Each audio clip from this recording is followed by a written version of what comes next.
3 legs in 2 games.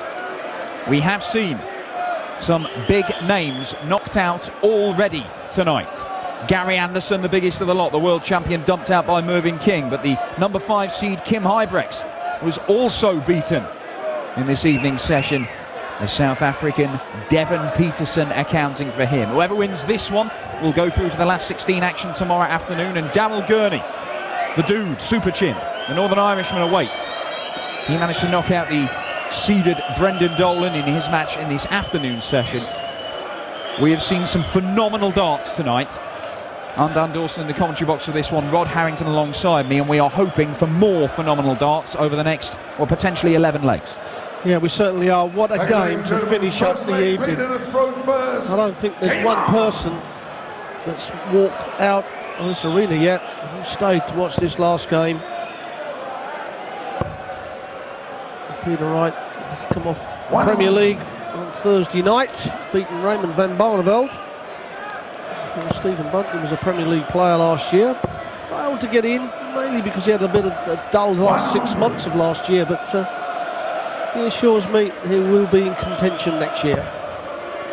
He's got quality. We know he's got quality. I think there's a question mark about exactly where, when he gets into a bit of form, whereabouts he would fit in the rankings. I certainly don't know whether he's a top 8, a top 4 player. I don't know how good he could be, but you don't win the things that he's won without being a very, very dangerous player.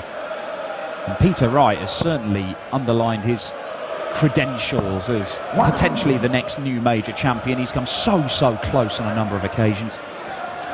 Well, I think, Danny, I think you've asked me the question, who out of the players that haven't won a major do you think will win the next major? And I think Peter Wright is the number 1 candidate for that.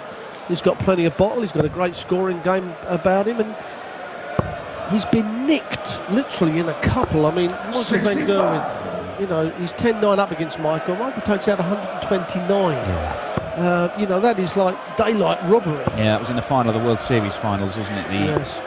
All right, whether it's a major or not, it's what we call a TV. No, I don't care, Rod.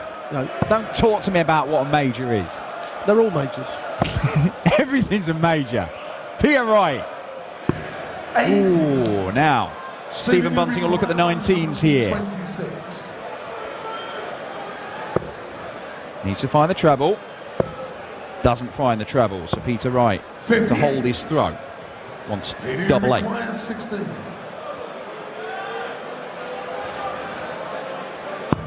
And gets it. And that is the first leg on the board for Snakebite. Yeah, Peter Wright in that World Series finals final. He's on 121 for the match.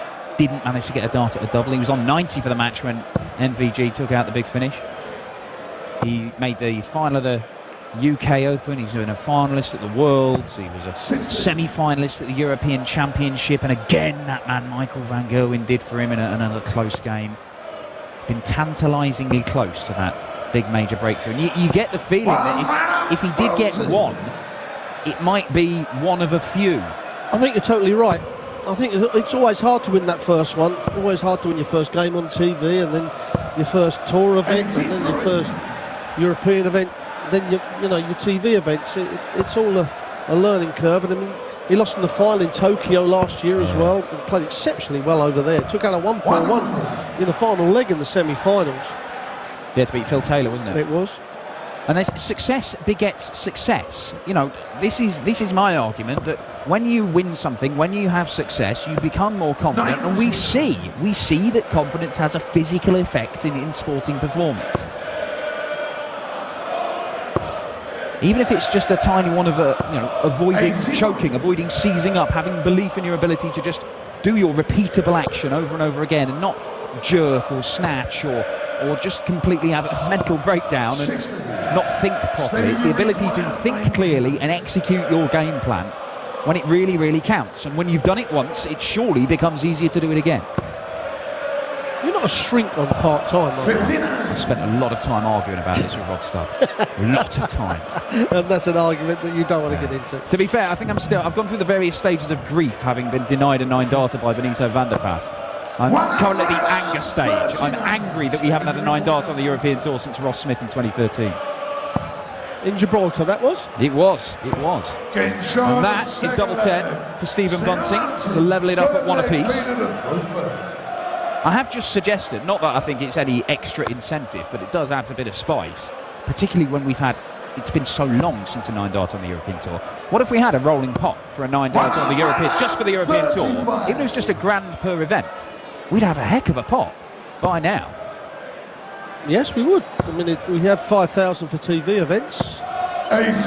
So it's 15 grand picked up at the World Championship by Gary Anderson for that 9-darter against Jelle Klaassen, and then we, an extra 5 grand for the Masters. Nobody got one there, so it'll be 10 grand for the UK Open when we play that. And that is Peter Wright firing in a 180. There's a wonderful stat dug up as Stephen Bunting just misses out. Wonderful stat dug up that said Peter Wright's hit more 180s than any other player in the last 200 legs of competitive action. Any player. Really? Yeah.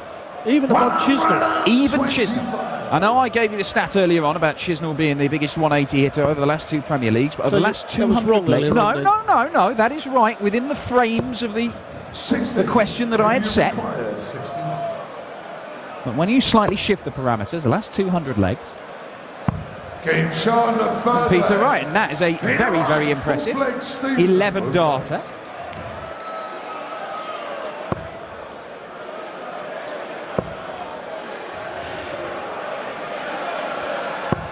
Yes, you've got to give it to Peter Wright. He is a solid player. Well, he's got great scoring power. He's got the bottle he's got. I mean, he's a bit like James Wade in as much as that he seems to play the dartboard and not the player. It doesn't matter what you do against him. He's still going to play his own game. He's exhibited every part of the game in different spells as Peter Wright, and that is another 180. It's time for Stephen Bunting. When he made the World Final, his success was largely based upon some superb finishing. He was Taylor-esque in all those finishes from about 80 to just over 100. And it was brilliant. He was unerring. When he had 1 dart at a double, he would take it out.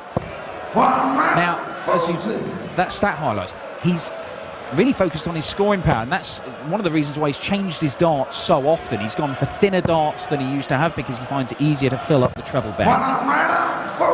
So experiment with those wobbly pointed darts like John Michael. But it's worked because he's hitting more 180s. And Bunting looks at 17 for double top. And it's 2-2. We've got a game on here. Yes, we certainly have got a game on here. We've talked a lot about Peter Wright, but let's not forget Stephen Bunting. What a great player he is. When he first came over to the PDC, you thought, yes, tasty. We did mention it yesterday when he changed those darts. That really was the wrong thing to do in my eyes. Right, he's gone back to an old set, as Stephen Bunting, and we will see if it pays dividends. I mean, he still managed, despite, he still managed to make the semi-finals of the UK Open last year, where he met Peter Wright. Didn't go well. He was beaten 10-0. That's disastrous. That's not going well. It couldn't have gone any worse. No. I mean, unless his arm fell off. I think it did before he walked on the stage, yes. And that does hurt a player. I don't care how strong you say you are in your head, that does hurt. They have met 9 times. They had a draw in the Premier League, but Bunting has won 5 of the other 8. So he's got a decent record against him, albeit there was that absolute catastrophe at the UK Open. And that's another 180 for Stephen Bunting. Yeah, he beat him in Riesa last year. That went 6-5 on the European Tour.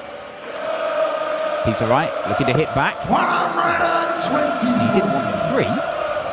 No, that miss on the 17 has cost him a dart of the double, perhaps. It may only be at the bullseye now. Obviously, it's all down to what pressure 65. Steve puts on. Who do you require? Look for the treble 20, and if he hits the 20, he's got to go 14 now. There's the 14. And now the bullseye. Just an extra pause on that dart. Last start, Bunting went for the ball there. 32. Right decision? Well, it's left him 132, where he only needs one treble to have a dart at the bullseye. That's his angle. Like I say, sometimes it's worth going for that treble just to put the extra pressure on. Right, 16 dart leg to go 3-2 up. I have to say, because he'd left himself, he had 197, he went 20-20, a 19 would left him under a 2-dart finish. 132. So it seemed a sensible decision. Risk and reward, as we say. Hey, look, former world champion, he'll do what he likes. And that is another 180. It's 4 in the match now in total, 2 apiece.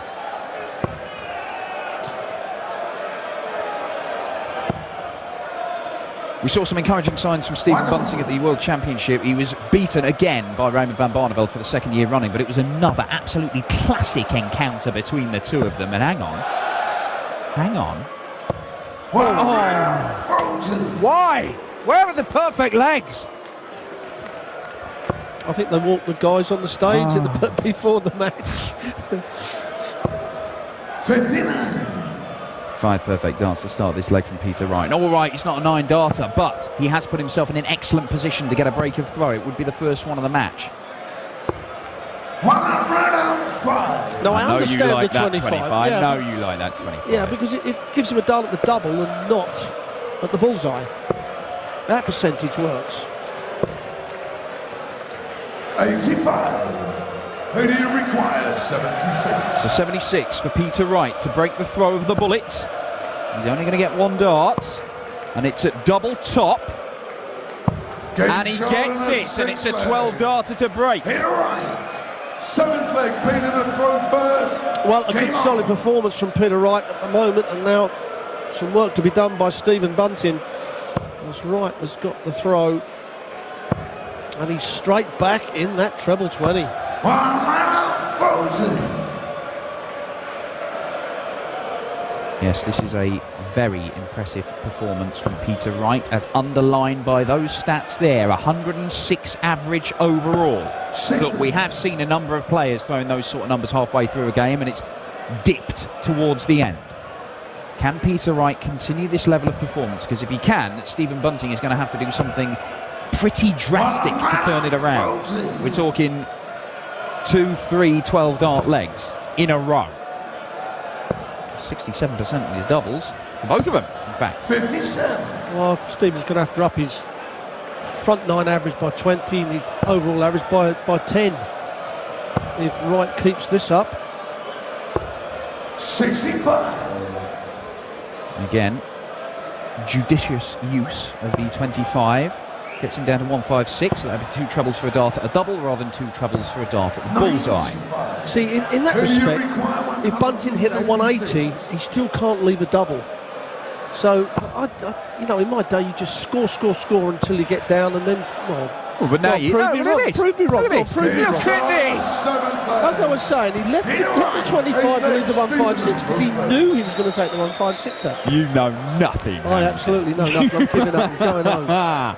Peter Wright, that is superb. 12-dart leg. 12, 12 and 11, I think, his last 3 legs, aren't they? I think he might have been a 13 in the previous leg when he hit double 15 for a 30 checkout that he'd left. But yeah, it's been very good. He did hit some very big numbers earlier on as well. But look, Stephen Bunting has got to win the last 4 legs here, or he's going home. And there's no shame in losing to a man who is throwing these kind of darts that Peter Wright is producing. But we know that Stephen Bunting has very high, he sets very high benchmarks for himself. Turning up and going out in round 2 is not good enough for a man who's won the things that he has. Well, it shouldn't be good enough for anybody. You want to win the tournament, doesn't matter who you are, from the newcomers to the best players in the world to the senior players in the world. You come here to win. Anybody that comes here just to throw darts for fun is going to be a professional for very long. You have got to enjoy your job. He certainly does that, Stephen Bunting. I have to say, Yes. I've never ever heard a cross word out of Stephen Bunting's mouth. He's actually a funny guy as well. Yeah, he is. He's got a nice wit about him. 100. That gets him down to a finish. But don't ask him to iron a shirt for you. I've heard some stories about Stephen Bunting and his irons. Burnt a hole in the floor. Burnt a hole in his shirt. 100. Stephen, you require 167. He's banned from getting near irons from now on. There you go. European Tour commentary giving you insight that you simply don't get elsewhere. Great set-up shot from Stephen Bunting, but it might be the last darts he throws in the Dutch Darts Masters, because Peter Wright is looking at 106, having just taken out 156 and 76 in the last two legs. Can he produce a match-winning shot? Double 16.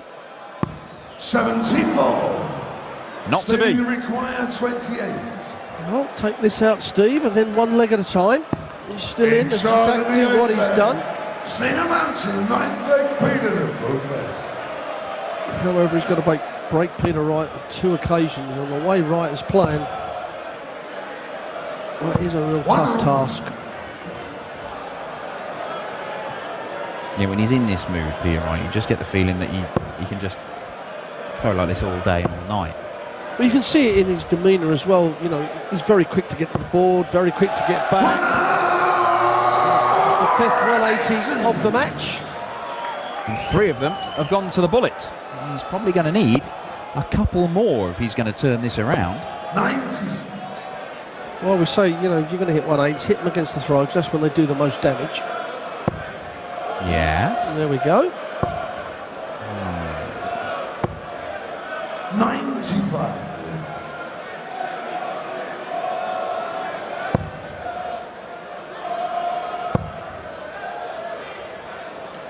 Well, it's a ton 40, but that leaves him 165.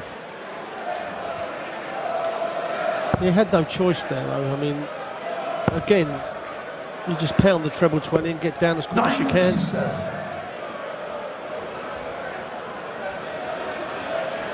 But with Bunting on 129, he may only get a dart at the bullseye, if that. That's not as much pressure as he would have liked, but 120 is very gettable. So Bunting, can he take this out? It's the treble 19. Yeah, just sets it up for the double top. Sometimes on that 72, you know, a couple of doubles may be a better option.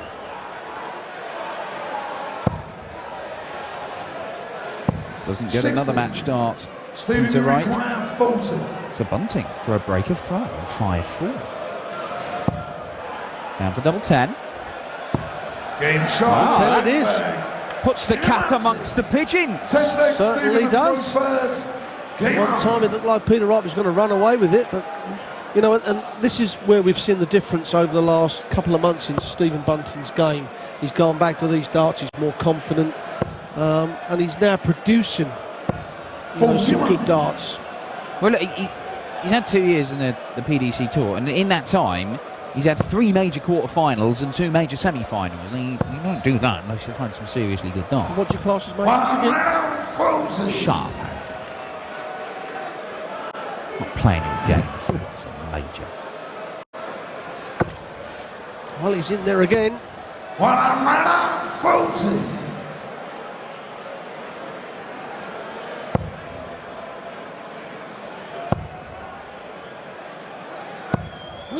He's just gone off the boil on the treble 20 at the moment, hasn't he?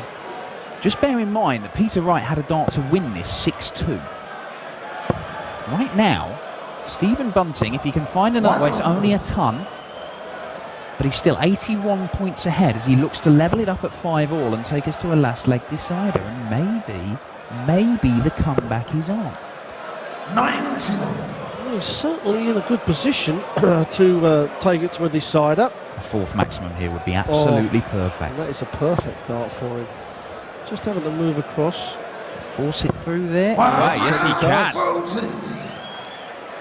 Well, he's going to get a dart at double top, maybe even 2 at double 10. There's pressure, though. All sorts of pressure. Stephen Bunting, what have you got? You're only going to get 1 dart at tops. Stays straight, does so, and he moves back. He's going all over the oche here. Settles, looks at tops. 40. Doesn't hit it. Looked in, didn't he? I mean, that dart covered it up. So now, treble 18, double 8 for Peter Wright. And that's the treble 18. He's got 2 darts at double 8. Only needs the one. What a game of darts at the end of the night from these two. Yeah, phenomenal stuff from Peter Wright, holding off a valiant fight back from Stephen Bunting. The number 3 seed is through with 103.87 average. We've seen some of the big boys really turn it on tonight. Adrian Lewis, Peter Wright, but Nico van der Pas was very impressive and nearly gave us a perfect leg of darts. Gary Anderson knocked out. But Michael van Gerwen, Michael Smith, Jelle Klaassen, Devin Peterson all through in tonight's action. We will be back at the Dutch Darts Masters here in Venray tomorrow for the culmination of the tournament. We'll grab a few words with Peter Wright. 16 men remain here, and they'll be back here tomorrow to fight it out for the £25,000 top prize and the title of the Dutch Darts Master 2016. Congratulations, Peter. I looked up the stats. It's been 3 years since we've seen you on the Sunday at the Dutch Darts Masters. Really? Wow. Well, I've been practicing.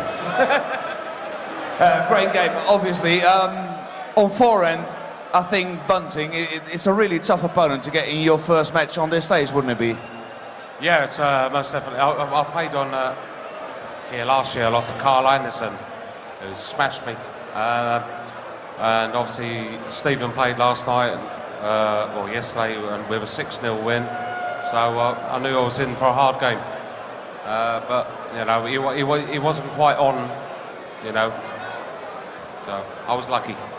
Hey, you got the win. You'll be back tomorrow playing Daryl Gurney. Dames en heren, morgenmiddag is hij terug op dit podium. Snakebite, Peter Wright.